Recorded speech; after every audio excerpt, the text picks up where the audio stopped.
Hi everybody, it's Kane Daigle with KD Cuts. Well, once again, we're not in the shop. We're at the Tandy store here in New Orleans, and it's June 27th, and we just finished a fantastically successful acrylic paint pouring on leather class. So you can see in the background, we had two students today.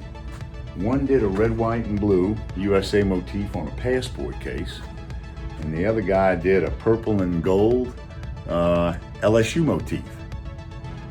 So in this video, I'm just going to show you some highlights of what the guys did today. Had a lot of fun. If you're interested in this class, please come to the Tandy store and let management know, because we'll be doing this again at some point in the future. Talk to you soon.